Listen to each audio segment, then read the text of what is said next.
r/ask Reddit. Serious, Redditors who have lawfully killed someone. What's your story? I posted this on my previous Reddit account about 11 months ago. This was about 2004 to 2006. I don't remember the exact year anymore. I killed a guy that tried to break into my apartment because he was wanting his wife that he had just beat the shit out of. 2 AM. I hear them arguing. I could hear it through my bathroom wall. I shut my bathroom then bedroom to drown it out. 2:15 AM. She's banging on my door. Broken nose, left eye swollen, and limping from tripping and falling to get out of the apartment. Told her to go to the bathroom, clean herself up, then hide in my bedroom. Husband comes out of the apartment, yelling her name, and he notices her blood trail to my apartment. Starts banging on my door, yelling to let him in. I warned him 3 times that he doesn't stop. I will kill you. He kicks the lock on the door. Door swings open, and I swing my baseball bat down onto his head. He falls to the ground stunned. He lands stomach first and I see a handgun tucked into the back of his shirt. I grab it, throw it into my apartment, and warned him 1 more time. He got up, came at me. I slam my bat into his stomach, then slam my bat over his head 1 last time which caved his skull in. I knew from the blood spatter from when I hit, he was dead. Thankfully, the neighbors had called the police when it started and the second he fell to the ground dead, police had made it to the top of the steps. It never affected me as much as it should have. I reacted the best way I could for the situation I was in. I don't think about what I did anymore. I can't fix the past. Crazy story. Was the girl thankful or mad at you? If you don't mind my asking, maybe she was just in shock, as anybody there would be. P.S. You definitely did the right thing. As a cop, I can only imagine the girl would have forgiven the guy who beat her up a day later. It always seems to be that way. Throw away for this one. A guy had taken serious issue with me earlier that year, 2010, over hooking up with his ex-girlfriend and then dating her after. Some threatening Facebook messages was the only real interaction I had with him up until the night it happened. Fast forward a few months, I was at a bar with friends. He keeps trying to start problems outside when we were smoking. I keep backing away with no want to fight this guy, telling him repeatedly that I don't want to fight you. He swings and hits me and my reaction was to punch him in the throat, and I really don't know why. I guess the face just seemed like it would break my hand as I had never actually punched somebody before. Well, he fell back and hit his head on a curb and died later in hospital from the head injury. Police never laid charges as there was a camera on the parking lot. He was clearly the aggressor. I feel bad he died. Wish he didn't, but I just kind of tell myself that he did it to himself. Just very unfortunate it happened the way it did. Every person I've seen die in person has been from hitting their head on the curb when they fell down. Evolution made some serious compromises when it comes to giant brains and bipedalism. Hurricane Katrina. I weathered through the storm surge in southern Mississippi only to face those that evacuated from New Orleans. 2 young men from New Orleans attempted the unthinkable on me and my mother. No regrets. Edit. I created this account just for this post. However, I don't really know where to start with the details of the story. I was 16 years old when Katrina hit. I lived with just my mother in a small house. Before Katrina made landfall, we evacuated to a relative's house. Unfortunately, while their home was safe during Hurricane Camille, it wasn't so safe during Katrina. The storm surge came straight up all the way to the entrance of the attic. However, we were still lucky. My aunt had left the house right when the water started rising to save the neighbor's dogs. She ended up clinging to a tree during the worst of it. About 2 days later, my mom and I gathered the courage to see what was left of our home. Surprisingly and ironically, it was still standing. The only damage resulted from losing all of the shingles. So my mother and I are staying in our home, all alone, in a literal disaster zone with absolutely no law enforcement. I suppose under the circumstances it was fortunate I grew up in Mississippi where my mother and grandfather educated me on firearms. I think the rest of my story speaks for itself. And yes, I am female. God, I'm so sorry to hear that. We pick up New Orleans news and I'm genuinely scared of that city because of all the violence. I hope things have gotten better for you too. Probably should post this from a throwaway, but I am not ashamed. I own a diesel performance shop and Mennonites stay up there till midnight. I'll leave my office doors open if the weather feels nice. There is a bar next to my shop, so I am used to people walking through my parking lot or by my office and never think about it. This night it was a Friday and a guy stumbles up to my door mumbling. I can't understand him, so I walk over and ask him if he is okay. He then straightened up and pulls a knife and slashed my face. Told me he knew today I paid all my guys in cash and to give him what was left. I told him I only withdraw the exact amount for payroll, and he tells me something he'll never forget. Get me money or your mama gonna be going to a funeral this week. I said okay. Reached in my desk and pulled out a 380 a customer sold me the week before and shot twice. First one hit his stomach, second his leg. I was trying me non-fatal, but as it turns out apparently most shots in the leg are because of a medullary artery. I tied off his leg while waiting for the police. He was dead before they got there. I don't regret it. It turned out he was on meth, so who knows how it would have gone for me. I also sincerely believe if you threaten someone's life you forfeit your own. Sad thing is his parents are customers of mine. I went to the funeral. They told me they don't blame me and they still bring their trucks to me, and it's really only when I see them it comes up. I'd say when the parents of the man you killed after he threatened to kill you are still giving you their business after the fact, you probably shouldn't feel too bad about it. Nothing exciting, but gave order to withdraw life support twice in 4 years so far. I'm still young, but attendings say it gets easier. I just don't know.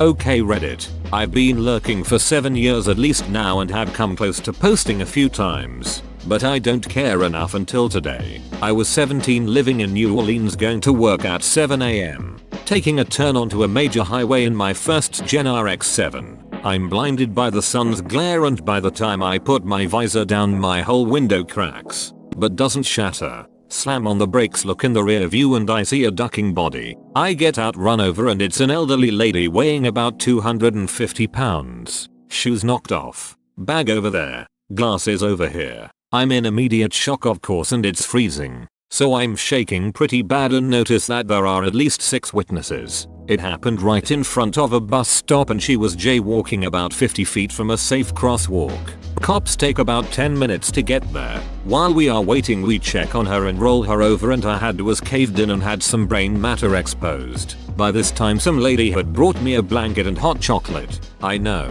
So there is a doctor that stops to help, who I believe was a gynecologist. Takes her pulse and gives me the face. I didn't need him to look at me like that because about 30 seconds before I knew she had taken her last breath anyways. Cops arrive and act like it is a everyday thing, because it is. Every single day pretty much someone in the area is gonna die from a car in New Orleans and the surrounded area. I call work and tell them because I suspect they want me to maybe come downtown to take a drug test or maybe have my car looked at. Wrong, they just tell me to drive it off if it starts and be on my way. They wouldn't tell me her status even though I knew she was dead.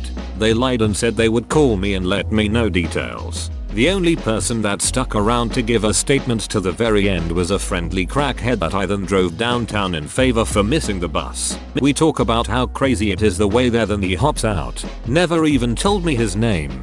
I go home and make a few calls and just chill. Next day at work I find out that 2 of my co-workers went to church with a woman that was hit and killed yesterday. Yes, it was me. I look it up on Noticom at the time and learn her name and age and nationality. She was Nicaraguan.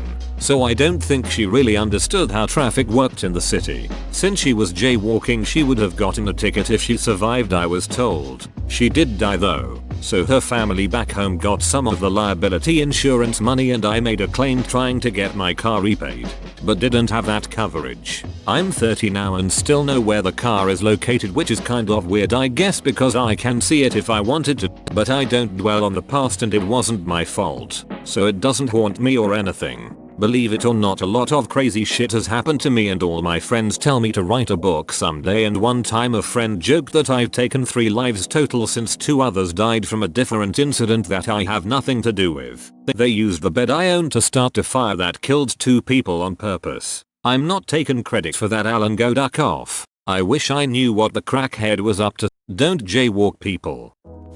My middle daughter's nutcase ex-boyfriend smashed the glass out of our dining room slider while we were eating supper. He burst in wielding a single bit axe. My kids fled while I attempted to reason with him. Then I fled. Once I realized there was no reasoning with him, he followed me. I tossed a cushion from the living room sofa at him, then retreated to my bedroom. He followed me and broke down the door. I blew him apart with my little coach gun. Both barrels. The powers that be charged it off as justifiable homicide. My girls and I spent 6 weeks in a cheap motel until we found a different house to rent.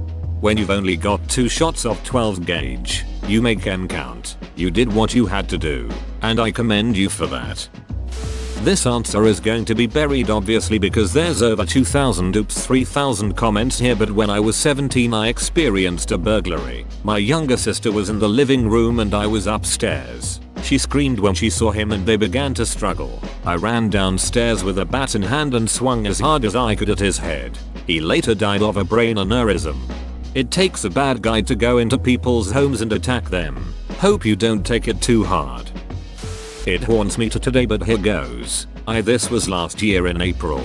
I was driving my aunt for some last minute shopping before she left for the UK the next day. Traffic in Kenya is pure chaos. Basically every man for himself. Anyways, I'm driving at about 50 kph. Suddenly I see a homeless guy jump into oncoming traffic trying to cross the road. I guess he miscalculated the speed of the oncoming bus because he was hit and sent flying right onto my lane.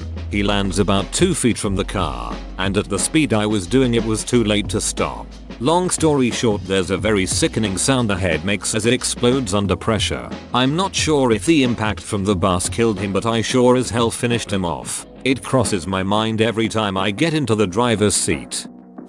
Posting this on a throwaway. Few years ago I was walking home at night after a pub shift and decided to cut down an alleyway to save some time. It was freezing that night and I just wanted to be warm when I got jumped by 2 guys. I got hit in the back of the head by a bit of wood and went straight down. Come to feel one of the guys trying to pull my skirt and tights off. I tried fighting, but seeing as he was a lot bigger than me, I really struggled. I grabbed around and grabbed a beer bottle and smashed it in his face. Long story short, he bled out and died. His friend ran off and left him. Someone called the police, found me crying, him dead. I was arrested, questioned. Soon become very apparent what happened. I wasn't never charged, all in self-defense. They never found the second guy, and to this day still think about the guy who I killed. I've posted this before. Not sure if this is what you're looking for. Alas. Here you go. A medicated drunk dude walked in front of my car one evening.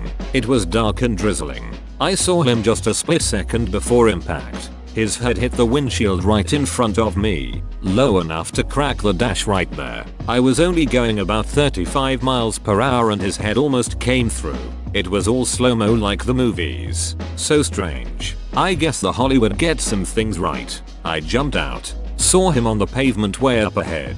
As the impact flung his body like way farther than I expected. I ran up in shock asking, "Are you okay?" hoping he was alive, but I knew. The face seemed unattached to the skull, though I swear there was a slight smile. Some would say creepy, but I prefer to think it was more poetic like. Another detail that would be too corny for a movie, yet there it was. A cop turned the corner right then. I frantically waved him down. The cops knew the man. A vagrant in the smallish town with a long history of drunk in public, trespassing, etc. They still took me to the hospital for piss and a strand of hair which were clean. Almost 10 years ago now, so I don't get shaky when I talk about it anymore, but it's something I'll always remember vividly. Life turns into a nightmare without warning sometimes. Love your loved ones as well as you can. Every day.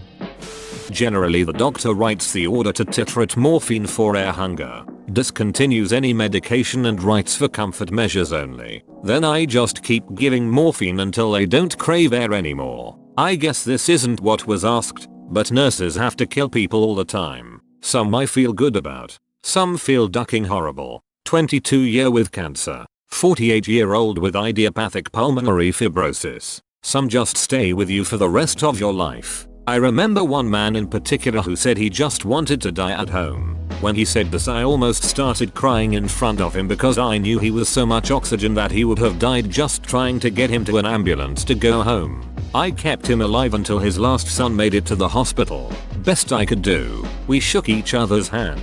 Said it was an honor and a privilege to know each other. He said his goodbyes to his family. I removed his oxygen and turned up the morphine. I don't normally cry, and if I do, I don't do it in front of the patient or their family. Then we only have a couple minutes to be heartbroken, because we have to get back to work. I was in Afghanistan for most of 2012. About 4 months had gone by with no action, which was the norm at that point in time. Most of the combat had ended.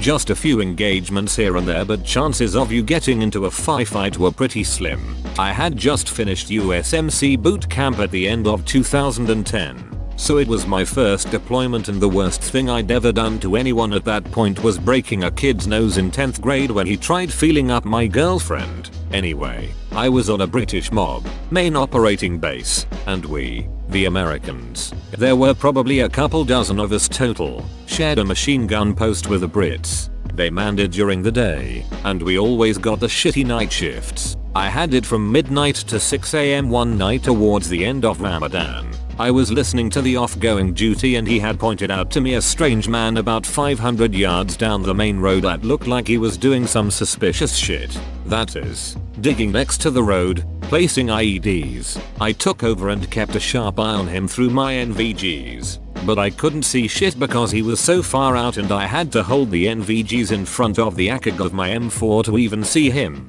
Which, as I'm sure you can imagine, felt very awkward. Anyway, about 5 hours go by. The sun is starting to rise. The city is getting busier. Kids are out playing and walking to school. And the same sketchy guy finally starts walking towards me. He hides around the corner of a building, hiding from something the other way. He clearly wasn't worried about us because I could still see him in plain view. But at this point he was about 300 yards from me. Close enough to where I could easily make out what he was doing. He pulls a cell phone out of his pocket, but it doesn't look like he's making a phone call. It was at this point when I realized that cell phone was the trigger to the IED that he had placed 200 yards up the road. I look back up to the suspicious area of the road, and it is very busy. Duck. What do?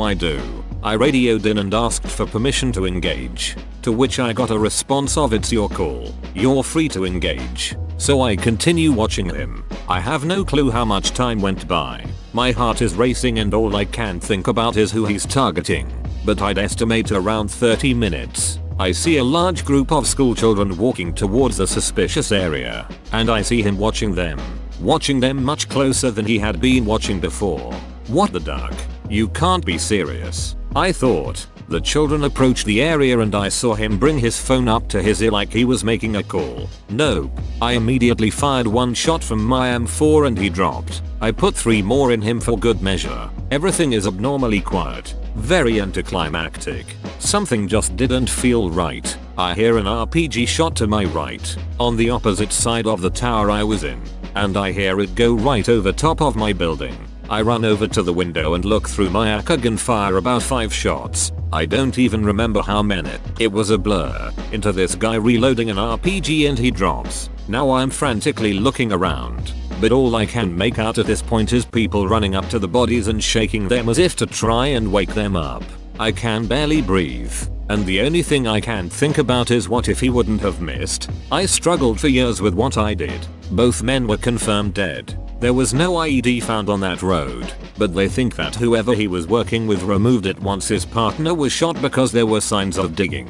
We couldn't get a team out in that area until the next day. Even the other man, who was clearly trying to kill me, messed me up pretty bad. I've come to terms with it at this point. I do feel that I saved those children's lives, and countless other lives that those men could have taken had I not did what I did. Luckily I had a loving wife who helped me tremendously. It's weird. You don't think it will be hard. Obviously we're there doing a good thing, right? Helping the people? I just severely underestimated how it would feel to take a life. Period.